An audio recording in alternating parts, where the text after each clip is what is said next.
సాయిరెడ్డి సన్యాసం కథ ఎవరైనా ఆంధ్రజ్యోతి ఎండి రాధాకృష్ణ ఒక ఆర్టికల్ రాసిండు. ఏ నిమిషానికి ఏమి జరుగునో ఎవరు ఊహించదరు అని ఒక కవి ఎప్పుడో అన్నారు.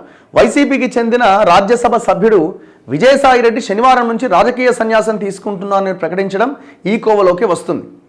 పలు అవినీతి కేసుల్లో మాజీ ముఖ్యమంత్రి జగన్మోహన్ రెడ్డి A1గా ఉంటే విజయసాయిరెడ్డి A2. వీరిద్దరిని విడదీసి చూడలేం. అవినీతి విషయంలో అవిభక్త కవలలుగా చేయకూడని పనులన్నీ చేశారు. అలాంటి విజయసాయిరెడ్డి హఠాత్తుగా ఈ నిర్ణయం ఎందుకు తీసుకున్నారా అన్న అనుమానం సహజంగానే కలుగుతున్నది. నిజానికి ఇది హఠాత్తుగా తీసుకున్న నిర్ణయం కాదు. 7 మాసాల క్రితం జరిగిన ఎన్నికల్లో వైసీపీ చిత్తుగా ఓడిపోయిన నాటి నుంచి ఆయన వైఖరిలో మార్పు వచ్చింది. తెలుగుదేశం పార్టీ తనను దగ్గరకు రానివ్వదు కాబట్టి భారతీయ జనతా పార్టీలో చేరిపోవాలని కొన్ని రోజుల క్రితం ఆయన భావించారు. తనతో పాటు 7-8 మంది రాజ్యసభ సభ్యులను తీసుకొస్తాను అని, పార్టీలో చేర్చుకోవాలి అని కేంద్ర హోంమంత్రి అమిత్ షాను కలిసి అర్జీ పెట్టుకున్నారు. అయితే ఈ విషయం పైన మరో కేంద్ర మంత్రి పీయూష్ గోయల్ను కలిసి మాట్లాడుకోవాల్సిందిగా అమిత్ షా ఆయనకు సూచించారు. దీంతో పీయూష్ను కలిసిన విజయసాయి తనను బీజేపీలో చేర్చుకోవాలి అని కోరిండట. అయితే కేంద్రంలో ప్రధానమంత్రి నరేంద్ర మోదీ ప్రభుత్వం ఏర్పడడానికి కారణమైన తెలుగుదేశం పార్టీ ఆమోదం లేకుండా పార్టీలో చేర్చుకోలేమని పీయూష్ గోయల్ విజయసాయికి తెగేసి చెప్పిండట. ఎందుకంటే వాళ్ళ ఎన్డీఏ కూటమి ఇప్పుడు చంద్రబాబు నాయుడు జర్రా అటు ఇటు జరిగితే ఆ కేంద్రంలో బీజేపీకి ఇబ్బంది అవుతుంది. చంద్రబాబు నాయుడు అండ్ నితీష్ కుమార్ 2 పార్టీల వల్ల అక్కడ నిలబడ్డది ఆ ప్రభుత్వం కూడా. సో కాబట్టి ఆయన కాదని చేయడానికి అవకాశాలు లేవు, అదే విషయం చెప్పినట. ఈ నేపథ్యంలో తెలుగుదేశం పార్టీ నుంచి నిరభ్యంతర పత్రం పొందడం కోసం విజయసాయి చేయని ప్రయత్నం లేదు. పార్టీ ముఖ్యులను కలిసి తన మనసులోని మాట చెప్పుకున్నారు.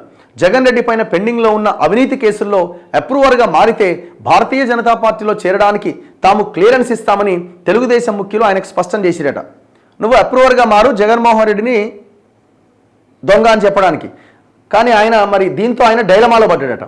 ఒక దశలో ఆయన అప్రూవర్గా మారడానికి కూడా సిద్ధపడ్డారు. అయితే గొడ్డలి గుర్తుకు వచ్చి పీడకల రావడంతో మరుసటి రోజే ఆయన తన మనసు మార్చుకున్నారట.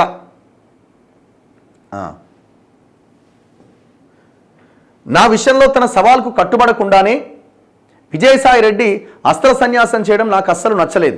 కొంతకాలం క్రితం నా పైన అవాకులు చవాకులు పేలి వాంతులు చేసుకున్న విజయసాయిరెడ్డి బహిరంగ చర్చకు రావాలని నన్ను సవాల్ చేశారు. నువ్వు అంతగా ముచ్చటపడితే ఎందుకు కాదంటానులే అని అందుకు సరే అన్నాను. అయినా అటువైపు నుంచి సౌండ్ లేదు. ఇప్పుడేమో రాజకీయ సన్యాసమని అంటున్నారు. ఇప్పటికైనా తాను నోరు పారేసుకున్నందుకు ఆయన క్షమాపణ చెప్తారేమో చూద్దాం. అయినా విజయసాయిరెడ్డి వంటి వారి నుంచి విలువలు ఆశించడం అత్యాశే అవుతుంది. విజయసాయిరెడ్డి వంటి వాళ్ళు కూడా అప్రూవర్గా మారే ఆలోచన చేశారంటే రాజకీయాల్లో ఎవరిని పూర్తిగా నమ్మకూడదని మరోసారి రుజువైంది. బహుశా ఈ కారణంగానే కాబోలు ముఖ్యమంత్రి చంద్రబాబు ఎవరిని పూర్తిగా నమ్మరు. జగన్మోహన్ రెడ్డికి ధోకా చేసి అవతల పడడానికి ప్రయత్నం. ఇప్పుడు అంతే కదయ్యా. విషయం ఏంటంటే ఇప్పుడు ఆల్రెడీ వార్తలు నడుస్తున్నాయి. ఇప్పుడు ఈయన రాజీనామా చేసిన రాజ్యసభ పదవి ఇంకా 3 ఏళ్ళు అయింది, ఇంకా 3 ఏళ్ళు ఉన్నది. మరి ఆ 3 ఏళ్ళు ఎవరికి పోతుంది? ఎన్డీఏ కూటమికి వెళ్తుంది. ఇప్పుడు ఆర్ కృష్ణది కూడా సేమ్ అట్లే జరిగింది. ఆయన వైసీపీది ఉంటే రాజీనామా చేసి మళ్ళీ బీజేపీ ఇస్తే మళ్ళీ ఆయనే నామినేట్ అయ్యింది. ఇప్పుడు అది ఎవరి ఖాతాలోకి వెళ్తుంది? ఎవరు రాజ్యసభ మెంబరు? బీజేపీ. ఇప్పుడు విజయసాయిరెడ్డికి సంబంధించి కూడా వైసీపీ నుంచి జారీ బీజేపీ ఖాతాలోకి వస్తుంది. అట్లా వాళ్ళ బలం కూడా పెరుగుతుంది. మరి ఇందులో భాగంగా రాజీనామా చేస్తున్నాడా? మరి ఆయన మొత్తం ఎంపీలందరినీ తీసుకొచ్చి మీ పార్టీలో జాయిన్ అవుతా అని చెప్పిండంటేనే ఏం జరుగుతున్నట్టు లెక్క? వాళ్ళ కోసం చేస్తున్నట్టే లెక్క.